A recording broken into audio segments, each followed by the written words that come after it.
Hi, my name is Audra Platt. I am one of the estate planning attorneys here at Pittman Law Office, and today I wanted to briefly discuss what a Ladybird Deed is. So we have a lot of potential clients come into our office or call our office and say, all I need is a Ladybird Deed.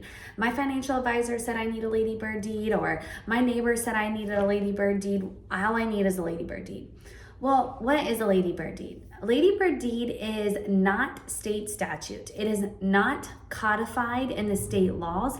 It is not something that you can go look up that the legislature passed a law about. It is just a concept that a lot of attorneys have started to use to try and avoid the probate process and to try and not require a revocable trust for that client. So a Ladybird Deed is where you put a beneficiary on the deed. Okay, so you say, when I die, I want my house to go to this person, and you put it on the deed.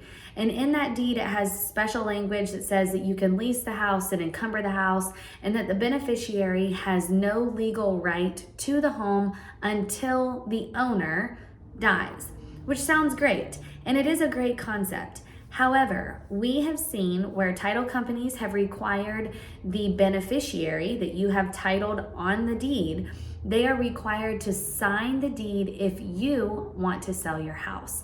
So, practical example, my mom has me as a beneficiary on a Ladybird Deed. She wants to sell her house. She goes to sell her house. They do a title search. They see that mom has a Ladybird Deed and that I am the beneficiary of it. They can require me to sign the deed. Well, what if I don't want to sign the deed? What if I'm mad at mom? What if I say, no, you're going to spend all that money and then I don't get an inheritance? So that can be an issue for clients.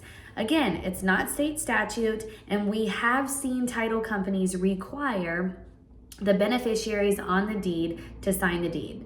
We have also seen where the beneficiary dies and that the judge requires that interest go through the probate process.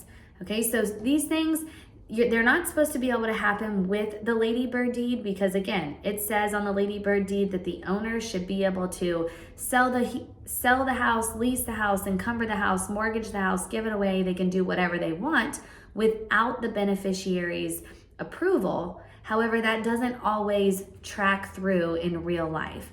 Again, we've seen title companies require beneficiaries to have to sign the deed, and a deceased beneficiary's interests have to go through the probate process. So we do not do Ladybird Deeds to children or to nieces or nephews or beneficiaries. So what we do to try and avoid probate, we do what's called an enhanced life estate deed, which is it's also known as a Ladybird Deed. Okay, so Ladybird Deed is also known as an enhanced life estate deed. We do those. What we do not do is we do not put people as beneficiaries on the Ladybird Deed. We put your revocable trust. Okay, so when you pass away, your house, instead of going through the probate process, it goes into your revocable trust. So if you want to sell the house before you die and the title company says, oh, you have an enhanced life estate deed, aka a Ladybird Deed, and they require the beneficiary to sign the deed, it's your trust and you are the trustee. Therefore, you can sign in either capacity that you need to. So again, we do not do Ladybird Deeds, also known as enhanced life estate deeds, to people.